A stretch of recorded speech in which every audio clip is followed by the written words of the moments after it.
8장에서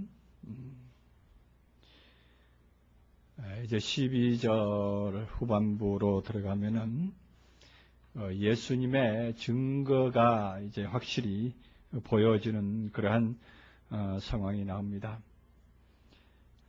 예수님께서 이제 자신이 세상의 빛이다고 이제 선포를 하시는데, 이제 앞부분에서 그 가늠한 여인에 대한 얘기를 하고서 바로 이어서 지금 연복궤 옆에서 이 말씀을 하시게 됩니다. 연복궤 옆에서 이 말씀을 하시는 그 예수님께서는 왜 하필이면 연복궤 옆에서 이 말씀을 하실까? 이 말씀은 바로 이 연복궤에 대해서 이제 20절에 나오죠. 이 말씀은 성전에서 가르칠 때 연복궤 앞에서 하셨으나 잡는 사람이 없으니 이는 그 때가 아직 이르지 아니하였습니다. 이렇게 말하죠. 이 연복궤 앞에서라고 했으면 에피를 쓰든지 아니면 다른 전치사를 써야 할 텐데, 본문에는 엔토 가조팔리키오라고 쓰고 있습니다.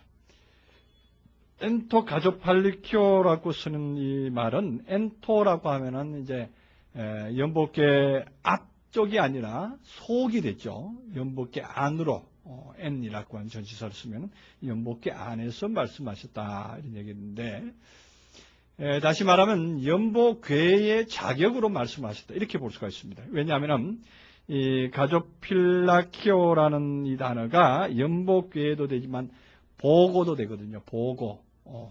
하여튼 보물창고다 이런 얘기입니다. 보물창고로서 N이라는 전치사가 역격으로 쓰여졌을 때에 그 자체라고도 말씀을 할 수가 있거든요. 그 자체. 연복궤 그 자체로서 말씀을 하시더라 이렇게 말할 수가 있습니다. 다시 말하면 이 말씀은 바로 다른 것이 아니라 연복궤 자체로서 효력을 가지는 아주 그야말로 보고와 같은, 아주 보물과 같은 중요한 말씀을 하고 있다 이렇게 말할 수가 있겠습니다.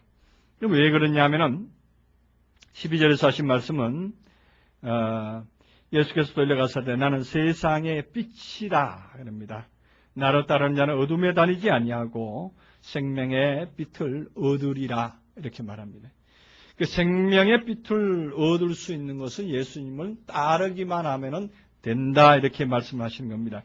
그 생명의 빛이라는 게 뭔데 그러느냐 이렇게 말하는데, 이 생명의 빛이라는 것은 토포스테스 조에스 그러거든요. 토포스테스 조에스는 살아있는 빛이다, 산 빛이다 이런 얘기입니다. 빛은 빛인데 살아서 역사하는 빛이다 이런 얘기입니다. 오늘날 우리에게 주시는 예수 그리스도의 빛은 바로 이 산 빛이 되어야 됩니다. 우리가 그냥 고정되어 있는 빛, 그냥 머물러 있는 빛이 되면은 그것은 온전한 빛이다 이렇게 말할 수가 없습니다. 이 빛은 살아서 항상 움직이고 있기 때문에 계속적으로 타오르는 빛이다 이렇게 말할 수가 있습니다. 계속적으로 타오르는 빛은 뭐를 말합니까? 내 자신, 나의 구습들을 태울 수가 있고 새로운 밝은 빛의 세계로 계속적으로 전진해 나갈 수 있는 것입니다. 그 빛이라는 것은 우리가 과학적으로도 많이 사용하고 있는 용어들입니다. 이 빛은 예를 들어서 어떤 그 속도를 잴 때도 우리가 흔히들 말하는 어떤 원거리, 너무나도 우주 간에 예를 들어서 뭐 태양계의 어떤 별에서 어떤 별까지 거리를 몇억 광년, 몇만 광년 뭐 이런 식으로 지금 말하지 않습니까? 이 빛의 속도가 워낙 빠르고 확산되는 그 성질이 있기 때문에 그 빛에 나아가는 그 속도를 측량해서 말하기도 합니다. 그래서 이 빛은 빠르기로 말하면 이루 말할 수가 없을 정도로 빠릅니다. 또한 이 빛은 또한 뻗어나가고 더 나아가서 더 넓은 세계로 우리를 끌어가고 있기 때문입니다. 오늘날 우리가 하나님을 믿고 하나님의 말씀만으로 들어간다 하는 이 우리는 다른 일을 하는 것이 아니라 바로 이 빛의 세계로 우리는 점점점 더 발전해 나갈 수 있는 것이고 밝음으로 점점점 나아가야 되는 것입니다. 우리가 지금 현재 우리가 알고 있는 우리의 세계, 우리가 알고 있는 눈에 보이는 이 세계를 가지고 도저히 헤아릴 수도 없고 판단할 수도 없는 그러한 어떤 과정의 세계를 예수님께서는 설명을 하고 계십니다. 우리는 그 세계를 예수님께서 오늘 이 말씀하시는 그 내용을 통해서 과연 그 세계가 어떠한 세계인가, 우리가 알고 있는 눈에 보이는 이 거시적인 이 세계와 보이지 않는 그 세계의 격차가 얼마만큼 되는가를 다시 한번 볼 수 있는 그런 계기가 될 것 같습니다. 그래서 이제 예수님께서 내가 나를 따르는 자는 어둠에 다니지 아니하고 생명의 빛을 얻으리라, 가지게 될 것이다. 가지게 될 것이다. 예수를 따르는 자는 이러한 과정에 도달할 수 있을 것이다. 이렇게 말씀을 합니다. 그랬더니 한 마리 바리새인들이 내가 너를 위하여서 증거하니 너 증거가 참되지 아니하도다. 이렇게 말합니다. 다시 말해서 예수님 스스로가 증거하는 것처럼 바리새인들 눈에는 보였던 것입니다. 바리새인들은 항상 무엇인가를 격리시키고 무엇인가를 잘못 다시 말하면 이간질시키고 무엇인가를 갈라내는 일에, 분리시키는 일에 능수능란한 사람들입니다. 다시 말해서 예수님께서 그러한 그 빛의 역할을 예수를 아무리 따라다녀도 빛의 역할을 할 수 없을 것이다 하는 어떤 시각을 가지고 도전을 하는 것입니다. 그렇습니다. 오늘날 또 바리새인적인 사고를 가진 사람이면은 예수님의 그 빛을, 예수님께서 하시는 그 어떤 빛의 세계를 우리에게 조망해주고 설명해주지만 우리는 그것을 100% 받지를 못합니다. 받지를 못하고 오히려 그것이 어떻게 됐단 말이냐, 이렇게 하면서 오히려 따지기도 하고, 또 어떨 때는 당신의 증거가 실제로 뭘 가지고 있느냐, 당신이 지금 뭐 이렇게 말하고 있지만 그 말하고 있는 내용 중에는 실체가 무엇이 있느냐, 이렇게 따지는 것이죠. 다시 말해 증거가 없지 않느냐, 이런 얘기입니다. 증거. 오늘 우리가 실제로 자가당착에 빠질 수 있고 우리가 스스로가 자칫 오해에 빠질 수 있는 부분들이 바로 이런 것들입니다. 우리가 하나님을 믿고 하나님의 생명의 영생의 속에 들어있다고 하면서도 우리가 실상은 땅을 디디고 살고 있단 말이죠. 세상적인 삶을 살고 있단 말입니다. 세상에 다시 말하면 땅을 밟고 살고 있고 먹을 것이 없으면 배고프고 우리가 또한 물질이 없으면 공고를 당하고 아니면 어떤 사람의 타격을 입으면 우리는 마음에 상함을 입게 되는 것이 우리의 또한 삶입니다. 그런데 이러한 삶 중에 있으면서 또한 우리의 이상은 또한 우리 성경에서 말하는 너는 하늘에 속했다. 너는 하늘에 안침받았다. 이러한 말씀들을 우리가 소화한다 하는 것은 참으로 이율배반적이고 참으로 참 우리 인간의 생각으로서는 도저히 이해할 수 없는 그러한 부분들이 많습니다. 예수님 역시 그렇습니다. 우리가 예수님의 그 생애를 성경에 나와 있는 대로 찾아보면은 실제로 예수님께서도 땅을 밟고 있으면서 세상에서 많은 사람들과 대화하고 있으면서도 하는 말이 나는 위에서 왔다. 오늘 이 본문에도 쭉 나옵니다만은 너희는 땅에 속했다. 나는 위에서 왔다. 예수님이 위에서 왔다는 얘기를 일상적인 그 시각을 가진 사람에게는 도저히 이해가 안 가는 그러한 부분들이거든요. 도저히 이해가 안 가는 부분들입니다.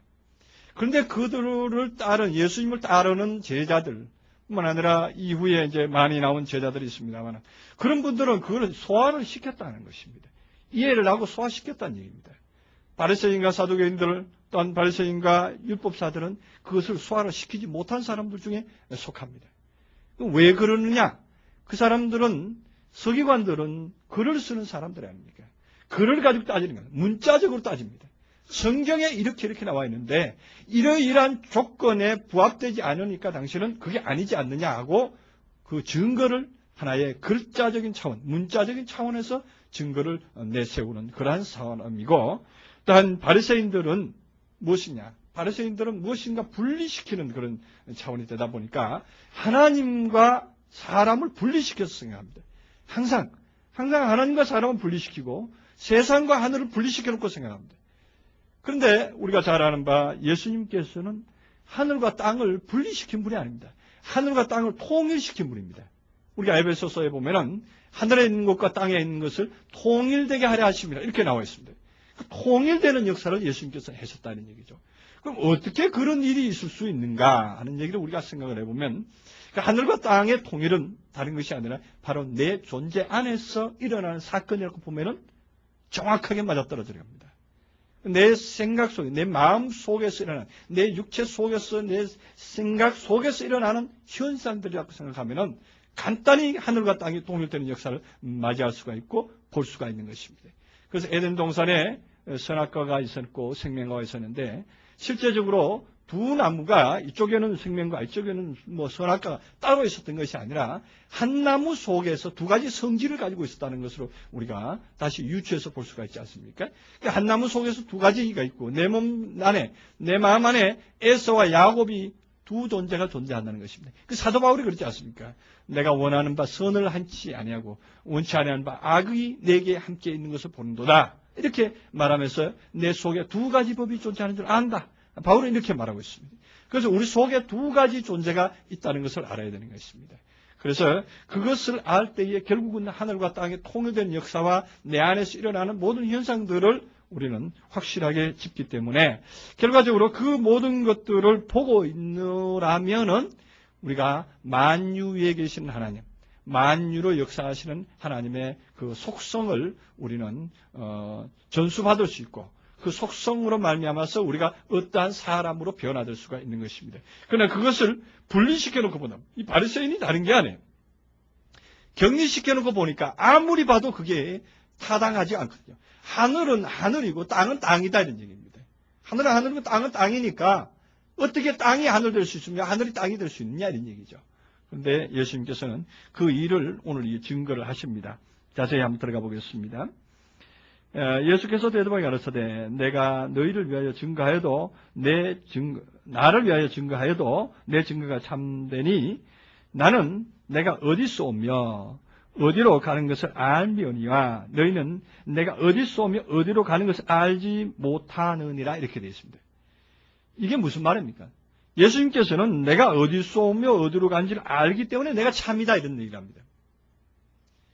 참이라는 증거가 다른 게 아니에요. 이걸 가지고 있으면 이 증거를 확실히 가지고 있으면 그것은 참이다 이런 얘기입니다. 다시 말하면 어디서 왔다는 것을 알아야 돼요. 출발을 알아야 돼요. 출발을 안다는 것은 다시 말해 열매를 안다는 것이고 뿌리를 안다는 것이거든요. 모든 인생들은 바로 이 오늘날 예수님 앞에 있던 유대인들과 바리새인들은 자기가 어디서 온 줄 모릅니다. 뿌리가 뭔지를 몰라요. 자기의 뿌리가 뭔지를. 어디서부터 왔는지를 알지 못하고 오히려 예수에게 대적하는 그러한 상황이 일어납니다. 왜냐? 어디서 온 줄을 알지 못하기 때문에 어디로 가야 될 줄도 알지 못하는 거예요. 당연하잖아요. 어디서 온 줄을 알지 못하는데 어디 갈 곳을 아느냐는 얘기죠. 네. 그래서 오늘날 모든 사람들은 사실 갈 곳은 천국으로 간다 그러는데 너무나도 막연하게 짝이 없는 거예요. 천국이 도대체 성경에 나와 있는 천국이 도대체 몇 가지나 되는데 천국이라는 단어로 쓰여진 그 처소가 어떠한 곳인가를 우리는 분명히 알아야 됩니다. 천국이라는 곳은 정말로 여기 있다 저기 있다고 할 것이 아니고 오직 너희 안에 있느니라고 말씀하신 예수님, 또한 너희가 하늘에 안침받았다 이렇게 말씀하시는 그 에베소서의 말씀. 그러면 예수님 바울이 또한 나는 셋째 하늘에 올라갔다 하는 그 천국, 그러한 여러 가지의 천국에 있는 그 상황을 우리는 분명히 깨달아 알 때에 천국이라는 것은 어떠한 육신 벗고 가는 곳이 아니다는 것쯤은 알고 있어야 됩니다. 그것이 기본으로 깔아져 있을 때에 그것으로 말미암아서 그러면 나의 갈 곳은 어디인가 하고 살펴봐야 되는 것이죠. 예수님께서는 그 부분을 확실히 알고 계셨던 분입니다. 내가 어디서 왔다는 것. 어디서 왔겠습니까, 예수님? 왔다는 것. 내가 어디서 왔으며 어디로 가는지 안다. 어디로 오며 어디로 가는지를 안다. 예수님 어디로 왔습니까? 예수님은 다시 말해서 하나님 아버지로 말미암아서 열매가 된 사람이잖아요. 열매가 된 사람이에요. 자신의 열매를 맺은 사람이에요. 그 열매는 결과적으로 어디로 갑니까? 열매는 씨로 가야 되잖아요. 그죠? 열매는 다시 열매가 됐으면 그 열매는 밭을 향해서 뿌려져야 되는 거예요. 그 열매가 열매 그대로 있으면, 하나를 그대로 있으면 어떻게 된다 그랬습니까? 하나를 그대로 있어서는 되지 않는다 그랬습니다. 썩어서 많은 열매를 낸다 그랬습니다. 그래서 열매는 분명히 갈 곳을 아는 그 사람은 바로 열매다 이런 얘기입니다. 갈 곳을. 자기가 어디서 왔는지를 아는 사람은 바로 열매다 이런 얘기입니다. 그럼 자기가 어디서 왔는가? 그 아버지께로부터 왔다. 오늘 이 아버지라는 단어가 이제 나옵니다만은 이 아버지라는 것을 분명히 알아야 됩니다. 아버지가 어떠한 상태인가? 아버지가 어떠한 존재인가? 이것을 이제 확실히 알 때에 그는 열매로 나아갈 길이 열리는 겁니다. 그래서 육신으로 말미암지도 않고 혈통으로 말미암지도 육정으로 말미암지도 않고 혈통으로 말미암지 않고 오직 하나님께로서 난 자니라 이렇게 말하잖아요. 요한복음 1장에서는 그 아버지께 하나님께로서부터 난 자, 하나님께로부터 났으면 그런 뭐가 됩니까? 하나님께로부터 났으니 하나님의 아들이요. 그 아들은 자라면 아버지가 되는 것이죠. 그 아들 안에는 아버지가 있는 것이죠. 아들 안에는 아버지가 있는 거죠. 왜? 아버지의 속성이 아들로서 그대로 전수되었기 때문입니다. 자, 그래서 예수님께서는 어디로 왔으며 어디로 가는 것을 알며니와 너희는 어디서 오며 어디로 가는 것을 알지 못한다 그랬습니다. 그래서 바리새인들과 서기관들은 정말로 어디서 왔으며 어디로 가는지 알지 못하기 때문에 그들은 자꾸만 뭐를 가지고 증거를 다른 걸 대지 않습니다. 성경을 갖다 놓고 말하고 있습니다. 이 성경은 물론 증빙자료가 되는 것은 확실합니다. 그 성경을 문자적으로 해석해가지고 증빙자료로 삼으려고 그러니까 앞뒤가 안 맞는 거죠. 도대체 맞아떨어지질 않는 것입니다. 성경은 어떤 역사적인 증거자료로 제출하고자 해서 성경이 만들어진 게 아니잖아요. 예수님의 탄생과 예수님의 죽음과 예수님의 부활과 또한 제자들의 또한 선포되는 모든 복음의 모든 과정들이 기록되어 있긴 합니다. 그러나 그것이 역사적으로 그거를 증빙하고 역사적으로 그거를 맞추는다는 것은 너무나도 어리석은 일이거든요. 예수님의 탄생 그 역사도 사실은 뭐 주전 4년이니 주후 4년이니 이런 그 참 역사적인 4년이라는 개입이 지금 대두되고 있는 이런 시점이고 또한 뭐 12월 25일이 맞느냐 안 맞느냐 그때에 어떤 계절적으로 그게 12월 25일이 될 수가 있느냐 뭐 이런 뭐 소재도 많이 나오고 있고 또한 예수님이 죽음과 부활에 대해서 실제적인 사실이냐 아니냐 오늘날 많은 논쟁이 되고 있습니다. 사실은 실제적인 부활이냐 아니냐. 왜냐? 실제적으로 부활을 했다면 한번 생각해 보세요. 예수님께서 그렇게 유대인들과 바리새인들 앞에서 나는 사흘 후에 다시 살아나야 하리라 분명히 말씀을 했습니다. 나는 죽고 사흘 만에 다시 살아나야 했었는데 예수님이 부활하신 이후에 유대인들과 바리새인들 앞에 한번 서신 적이 있는가 한번 살펴보세요. 부활하신 이후에 진정으로 전도하고 진정으로 설득시켜야 될 대상은 누굽니까? 바리새인들과 믿지 않는 자들이잖아요. 바리새인들과 사두개인들과 또한 누굽니까? 서기관들이잖아요. 율법사들이잖아요. 율법사들에게 예수님께서 가가지고 얼굴 한번 보인 적이 있느냐 하는 얘기예요. 성경 다 찾아보세요. 그건 없습니다. 다만 누구에게만 있어요? 제자들에게만 있다는 것이죠. 국한되어 있다는 것입니다. 국한되어 있다는 것은 다시 말하면 제자들, 믿는 자들에게만 나타나는 현상이다 이런 얘기입니다. 그것을 가지고 실제적으로 부활을 했니 안 했니 그러는데 실제적인 부활의 사건을 가지고 얘기한다면 그때 당시에 역사적인 증거가 없다는 것이 우리는 성경으로서 성경만 가지고 증거하는 사람들에 대한 어떤 답변이 될 수가 있습니다. 그러한 부분들을 우리가 이해를 하고 넘어갔을 때에 예수님께서 우리에게 주시는 그 메시지가 진정으로 뭐를 향한 메시지였는가 이렇게 볼 수가 있습니다. 세상의 어떤 증거를 위해서 세상에 예수님이 죽고 부활하신 어떤 그 육체적인 어떤 나사로가 뭐 사흘이나 나흘이나 그 무덤가에 있다가 무덤 속에 있다가 무덤에서 그 냄새나는 그 시체가 일어나는 그 나사로의 모습 그것과 똑같은 상황으로 예수님의 부활의 모습을 생각했다가는 큰 오산이 된다는 얘기예요. 예수님의 부활은 그때 당시에도 그랬거니와 지금도 마찬가지로 제자들에게만 보일 수 있는 겁니다. 제자가 아니면 그를 볼 수가 없습니다. 부활 사건을 알 수가 없습니다. 그 제자가 아닌 사람들이 예수의 부활 사건을 증명하겠다고 나서는 사람들은 어리석은 사람들이다 이 얘기예요. 시체 더미에서 시체가 일어나는 것을 기대하고 고대하는 사람들이라는 얘기예요. 어떻게 그게 일어날 수 있는가 말이죠. 그 역사적인 그 사실과 물질론적인 차원에서는 도저히 증명할 수 없는 일들이 성경에서는 너무나도 많습니다. 뭐 물류로 걸어간다는 사건이라든가 아니면은 뭐 또 다른 그 또한 그 예수님께서 500여의 역사를 행한 것이라든가 병자를 고친 일이라든가 이 모든 것들은 물리적으로는 도저히 이해할 수 없는 것들입니다. 그런 것들인데도 불구하고 오늘날 모든 사람들은 그것을 어떤 물리적인 사실, 어떤 실제적인 어떤 역사 안에서의 증명을 하려고 덤벼들다 보니까 결과적으로 그 사람들은 뭐 하는 사람들입니까? 그 사람들은 결국은 서기관들입니다. 결국은 그들은 바리새인이고 결국은 그들은 유대인이기 때문에 결과적으로 예수님 눈에는 보이지 않습니다. 부활한 예수를 볼 수가 없습니다. 부활한 예수는 오직 제자된 사람, 따르는 사람, 그 사람들에게만 볼 수 있는 국한된 예수의 장면이기 때문에 그렇다 이런 얘기입니다. 자, 그러한 면에서 예수님께서 그 자신의 증거가 참되다 하는 것을 밝히고 있습니다. 그래서 15절에 보면 그 답이 거기 이때까지 제가 말씀한 답이 거기 나와 있습니다. 너희는 육체를 따라 판단하나 나는 아무도 판단치 아니하노라 그렇게 말합니다. 다시 말하면 너희는 육체를 따라 판단한다는 얘기입니다.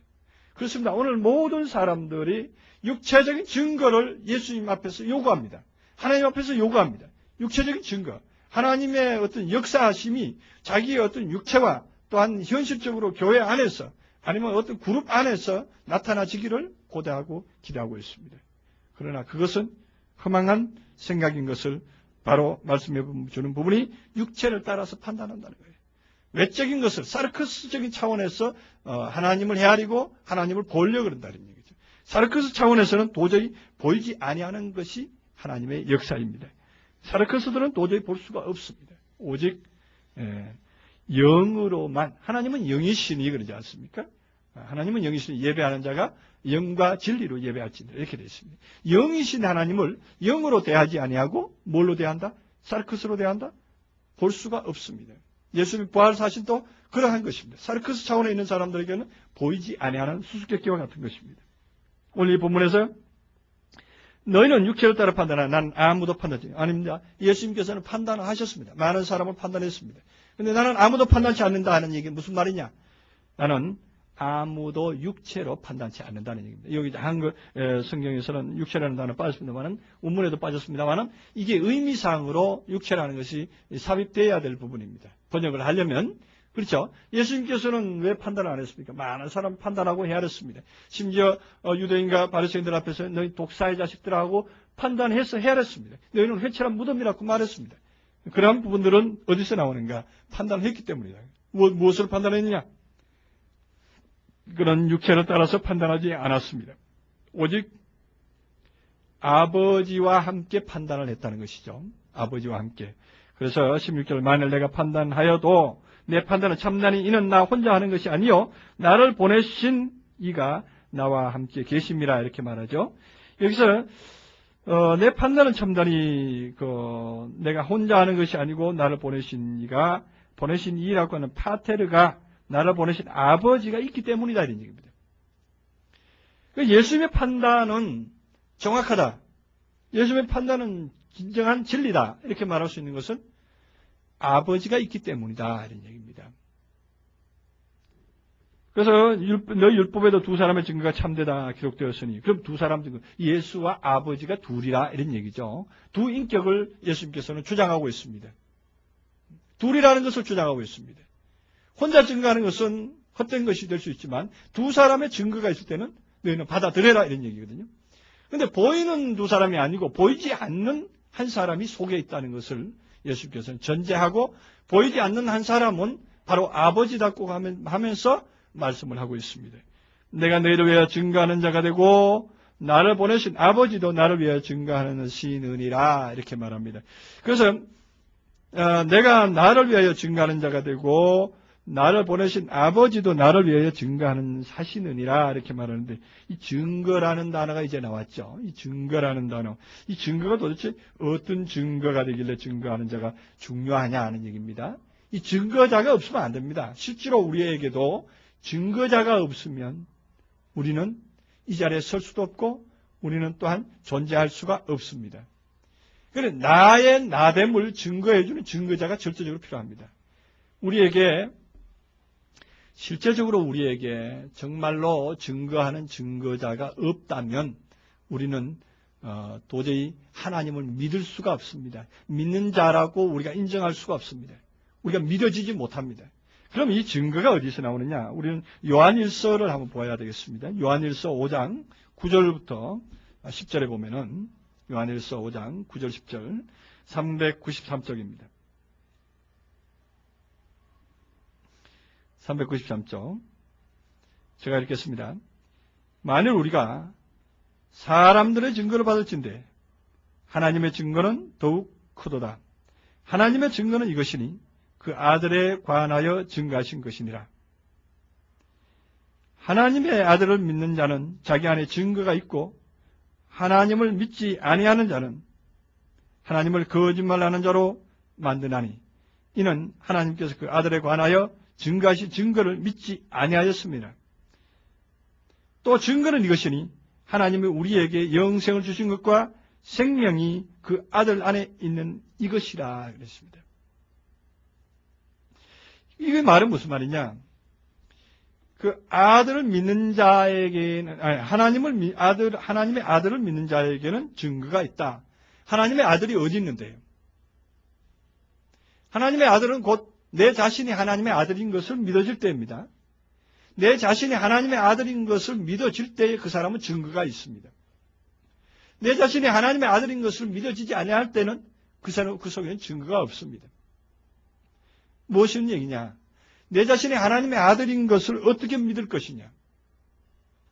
믿습니다 하고 외치면 믿어지느냐? 그렇지 않습니다. 오늘 그 앞부분에 7절, 8절을 보시겠습니다. 한글 성경에서는 증거하는 이는 성령이시니 성령은 진리니라 이렇게 말하고 있는데 원문 그 스테판역에서 보면은 삽입해서 읽어봐야 됩니다. 여러분 성경에 기록되어 있었는지 모르겠습니다. 없으신 분들 받아 적으시기 바랍니다. 하늘에 증거하는 세 분이 계시니 아버지와 말씀과 성령이시니라. 또한 이 세 분이 하나이시니라 하는 말씀을 삽입해 주시기 바랍니다.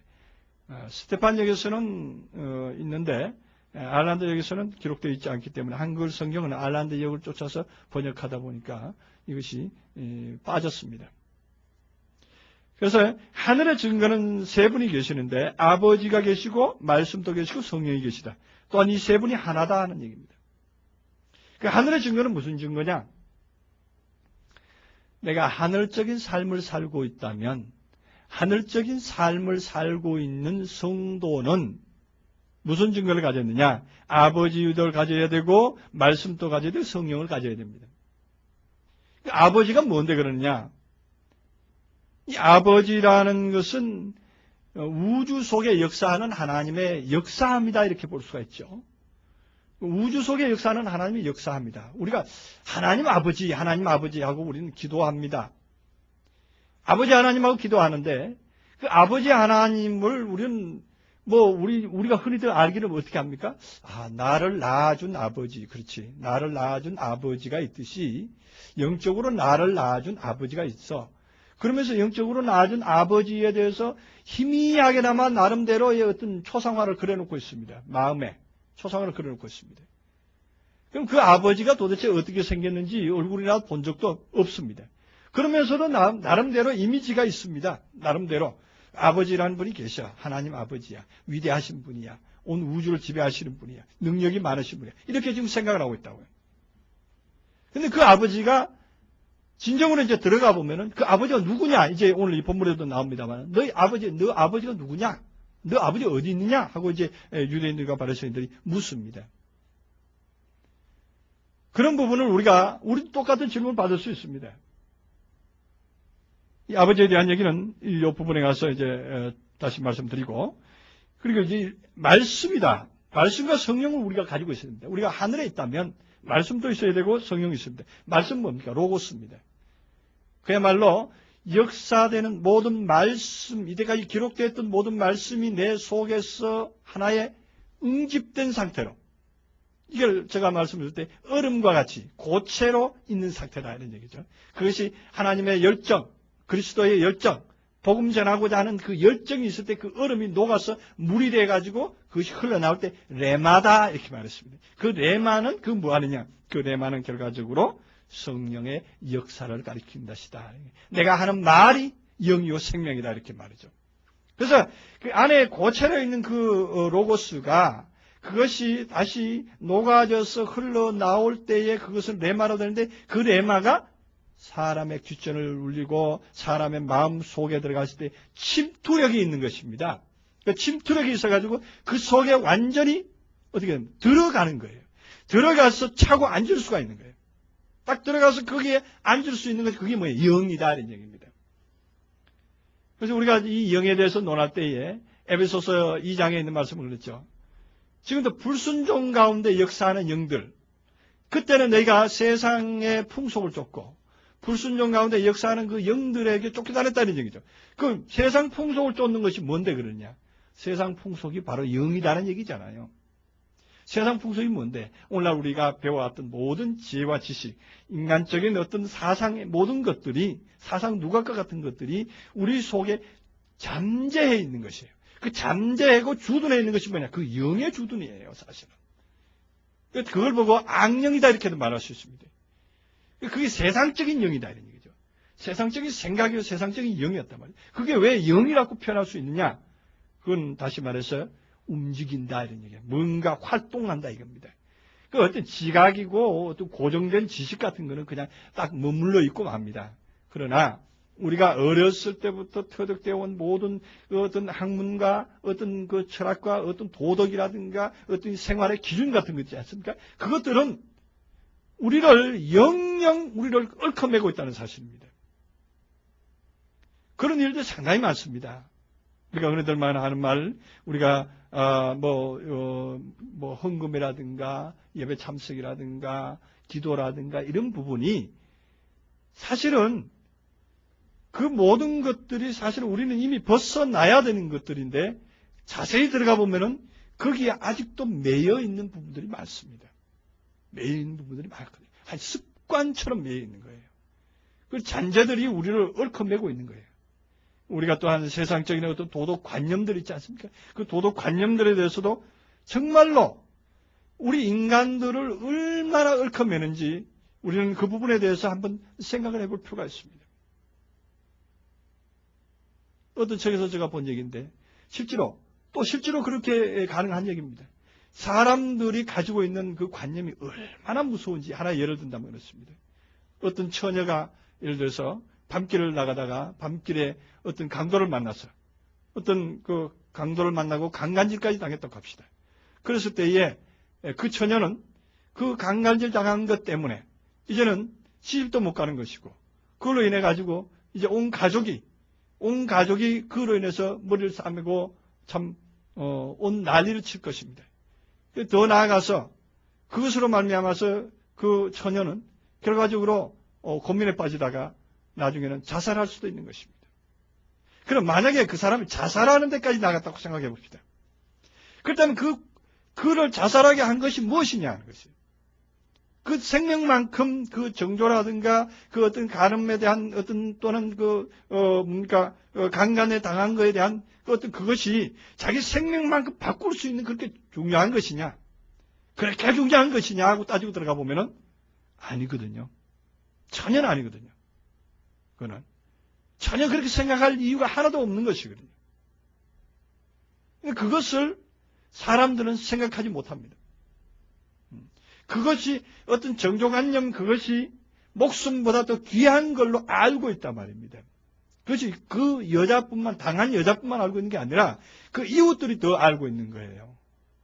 그렇게 해서 저 더러운 영, 저 더러움 당한 사람 뭐 이런 식으로 비판하는 눈초리가 더 무서운 거예요.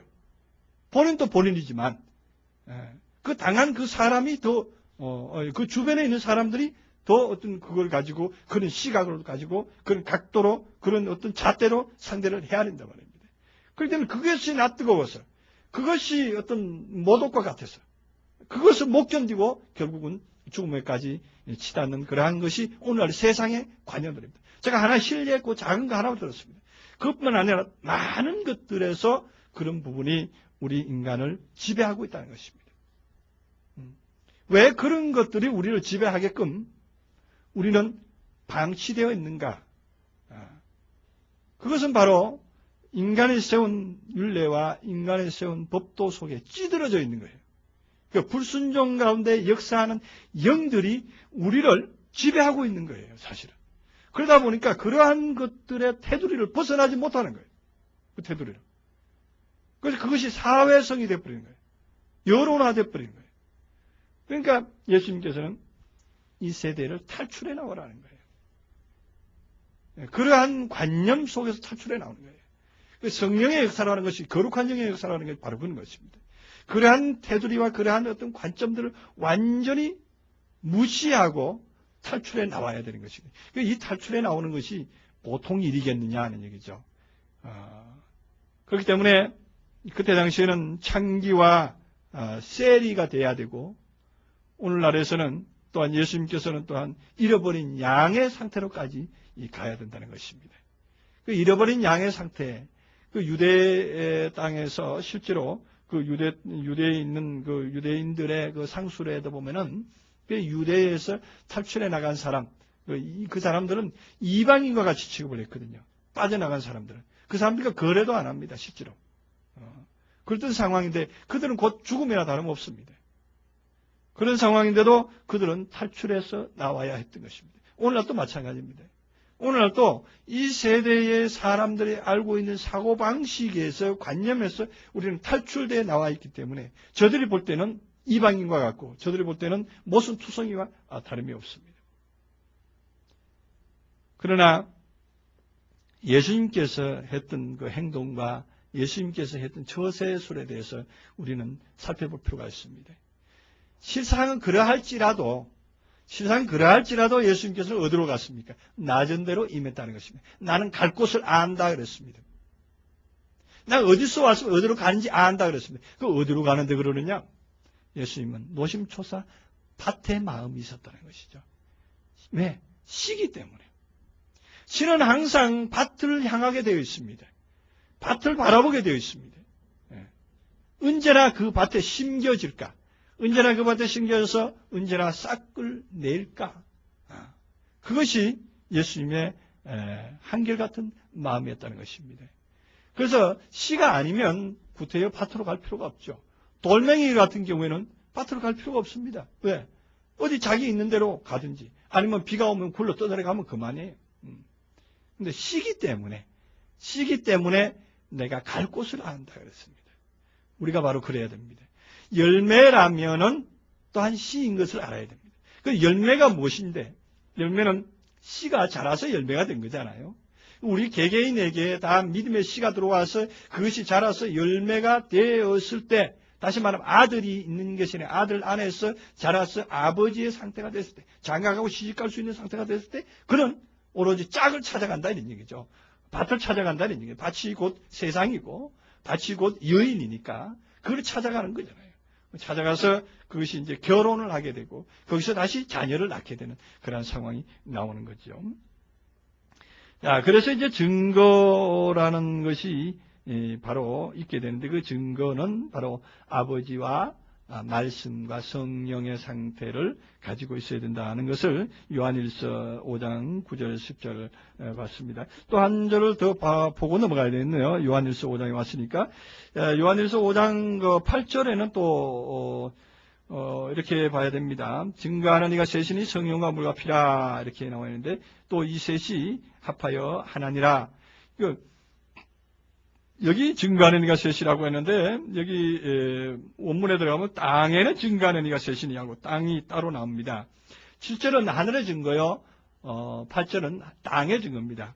땅에 증거하는 이가 셋이니 영과 물과 피라 그랬는데 그러면 땅은 아까 제가 말씀드린 뭡니까? 밭이죠.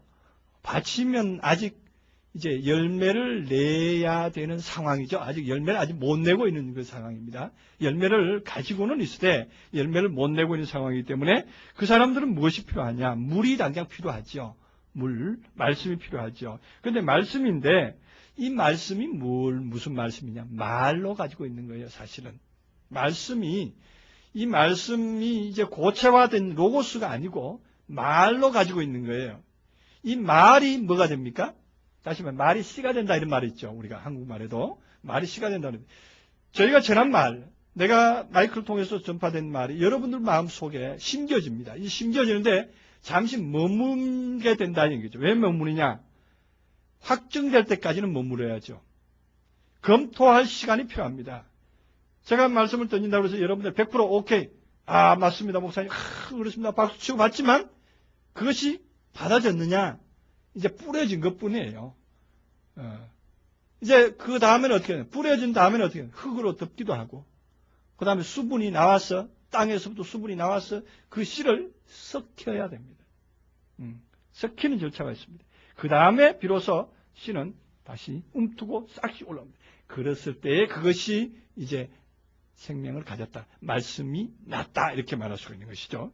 자, 그런데 이제 물과 피라 그랬습니다. 그 물은 이제 그런 말씀을 상징한 것이고, 말을 상징한 것입니다. 그 말이 생명력으로 말미암아서, 피는 그 생명력이거든. 생명력으로 말미암아서 변화되고, 생명력으로 말미암아서 무엇이 되나? 영이 됩니다. 영. 거룩한 영이 됩니다. 그것이 다시 말하면 거룩한 영이 된다는 얘기는 나의 생각을 움직이고, 나의 생각을 완전히 어떤 이미지화할 수 있는 거예요. 영이라는 것은 이미지화합니다. 다시 말하면 들려졌던 말이 생명을 통해서 하나의 이미지로 형성되어져야 됩니다. 이미지로 형성되어야 되면, 그리고 우리가 창세기 1장에서 공부할 때도 형상과 모양, 자칼과 네케바라 그랬죠. 남자와 여자를 만드시고 기억하고 상술하다 이런 얘기죠.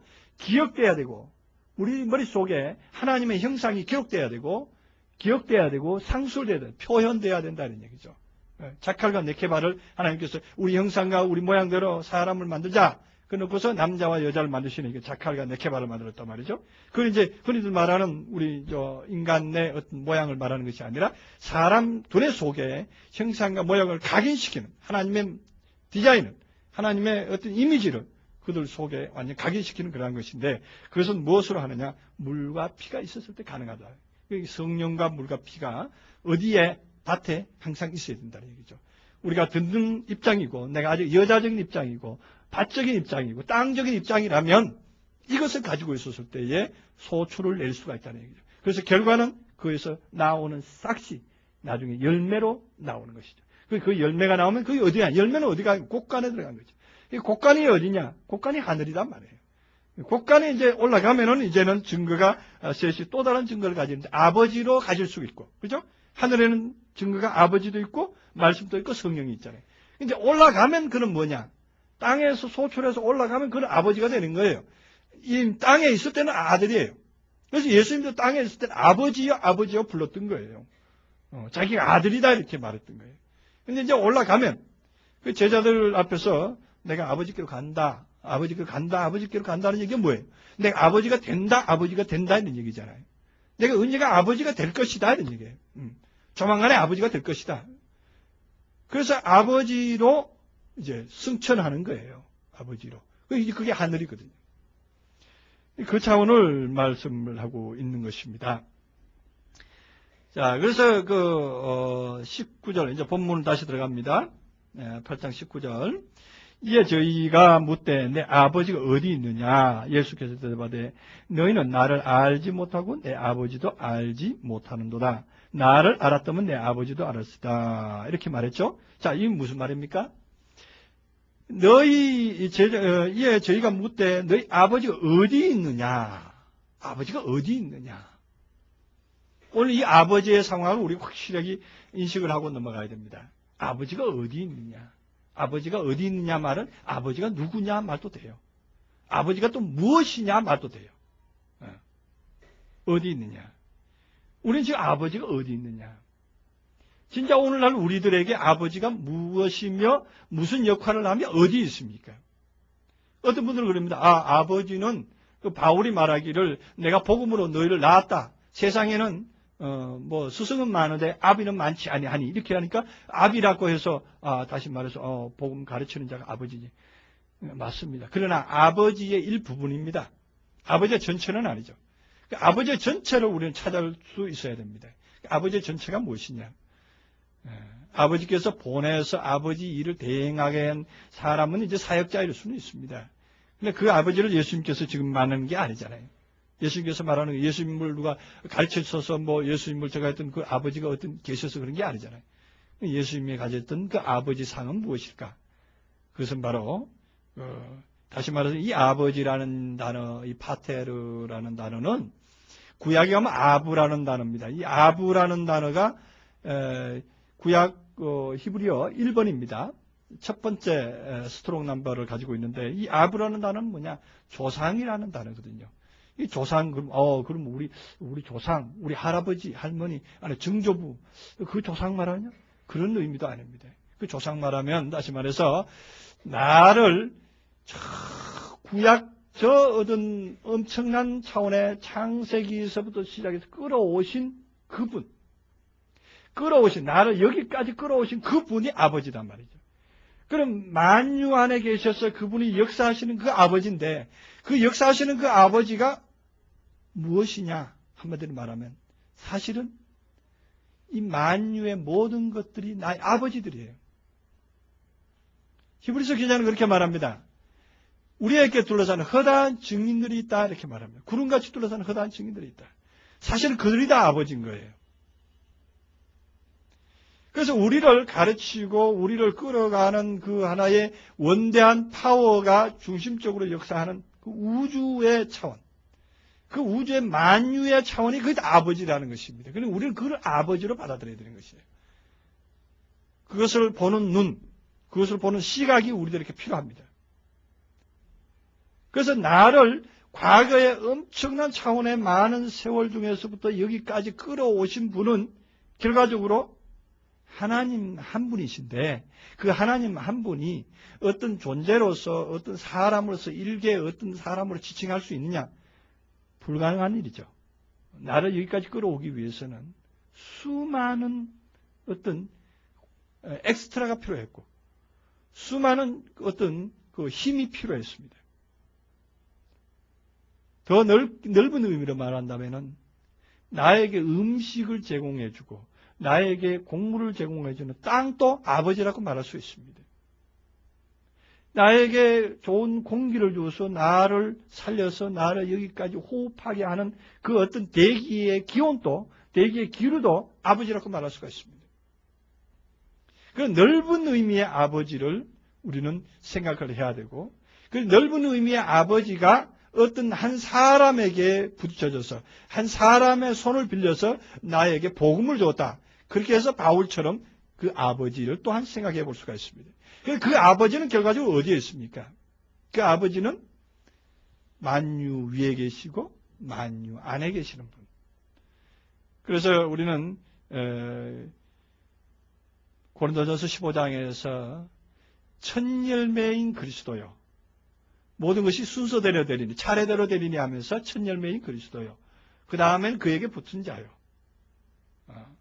그 다음은 나중이니 그렇게 말하죠. 그렇게 해서 첫 열매인 그리스도 그 다음에 그에게 붙은 자 그 다음은 나중 텔로스거든요. 텔로스 된 사람들. 이 단계를 우리는 알아야 돼요. 이것이 바로 삼위일체의 어떤 원칙이라고 볼 수가 있거든요. 그 첫 열매는 다시 말해 아버지로 첫 열매라고 할 수가 있는 거죠. 그 첫 열매 밑에 그에게 붙은 자는 그 첫 열매를 받고 그 첫 열매의 말씀을 받아서 아들로서 자라고 있는 사람을 말합니다. 아들로서 자라고 있는 사람. 그 다음에 그 아들로서 자라고 있는 사람에게서 그 상태가 나중에는 텔로스가 되잖아요. 열매가 되잖아요. 그 사람이. 아들이 열매가 되는 거예요. 그러한 차원으로 우리가 아버지를 이해를 해야 됩니다. 그래서 그 나를 알았다면 아버지도 알았으리라 하는 말씀. 그것도 아버지 나를 알지 못함으로 내 아버지도 알지 못하는도다. 다시 말해서 예수는 무엇으로 이 땅에 오셨습니까? 예수는 첫 열매로 오셨다는 사실이에요. 예수가 이 땅에 첫 열매로 일단 이 땅에 오셨다는 사실이에요. 오늘날 나에게 오신 예수는 뭘로 왔느냐? 이 땅이라는 얘기는 다른 땅 말하지 말고 역사적으로 가지 말고 내 땅에 뭘로 왔느냐? 열매로 왔다는 것이죠. 이 열매로 온 분은 무엇으로 존재하는가? 나의 땅된 나에게 심겨지를 놓고 존재했다는 얘기죠. 심겨졌다는 사실. 심겨졌으면 그것이 열매로 있는 그분은 아버지였고, 그렇죠? 열매로 있는 그분은 아버지였고, 나에게 씨를 준 그분은 이제 씨를 통해서 자라나게 한 거예요. 그래서 내가 열매가 되고, 그 내가 열매가 돼서 결과적으로 그 열매가 충실한 상태가 됐을 때, 그건 아버지 상을 가지고 있는 것이죠. 그럼 예수 안에 결과적으로 아들과 아버지를 다 가지고 있었다는 사실이에요. 예수 안에. 그러니까 다시 말하면 우리 안에 아버지와 아들을 다 가지고 있다는 사실을 우리 알아야 됩니다. 첫 번째는 샘플되는 아버지가 있잖아요. 샘플되는 아버지가 태초구고 샘플되는 아버지가 아르케거든요.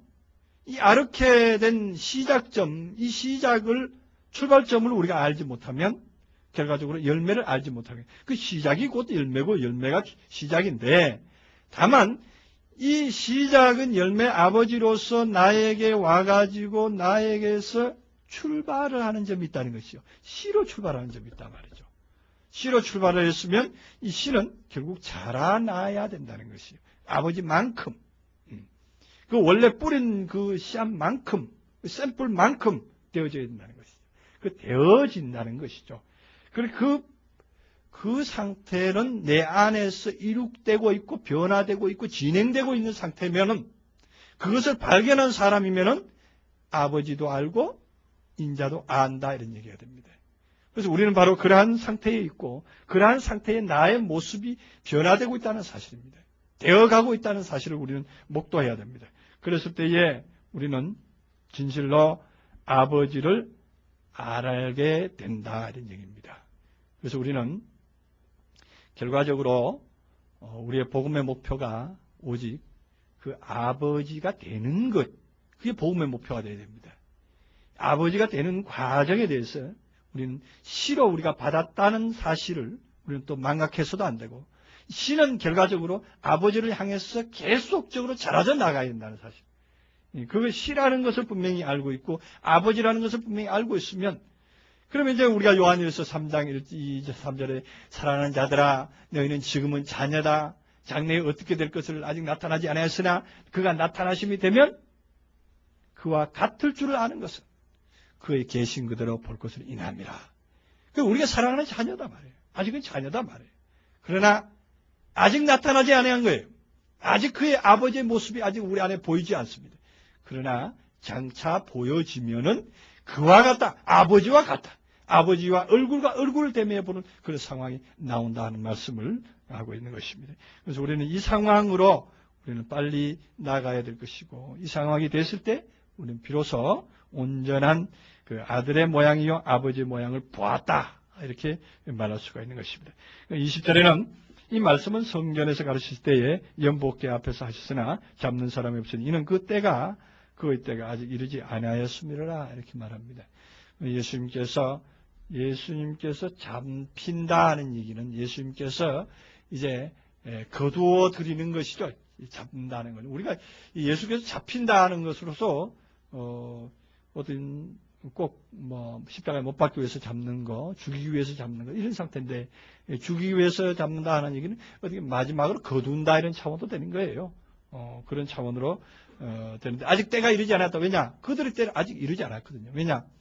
예수를 확실히 잡고 예수를 온전히 이제 포획하는 그런 상태가 됐을 때는 이제 예수는 더 이상 아들이 아니죠. 그래서 이제 아버지로서 이제 군림할 수 있는 그러한 때가 되는데 아직 예수님은 그 아들의 때로서 자신의 때를 걷고 있는 거예요. 유대인들과 바리새인들 이 많은 사람들과 함께 쟁변하고 하나의 증거를 제출을 하고 그들과 함께 항변하고 있는 때는 아직 발전하고 있는 때입니다. 우리 안에서도 그 아버지에 대한 어떤 그 논제 또한 아들의 삶에 대한 논제가 우리에게 남아 있을 때는 아직 우리가 잡힐 때가 아니에요. 아직 우리가 마무리될 때가 아니에요. 이제 그 삶이 우리들 안에서 이제 계속적으로 사라져서 결국은 어떠한 상태가 되었을 때 우리는 그 차원에서 자유할 수가 있는 것이 됩니다. 그래서 오늘 20절까지만 하겠습니다. 기도하시겠습니다. 사랑의 하나님 감사합니다. 오늘도 귀한 말씀을 통해서 우리를 교훈하시고 우리에게 이처럼 귀한 말씀을 내려주시니 감사합니다. 이때까지 우리는 하나님의 말씀을 육으로 보고 육체로 판단하였으나 이제는 아무것도 육으로 판단해서는 안 될 줄 우리가 다시 한번 기억합니다. 우리 마음에 새긴 하나님의 법이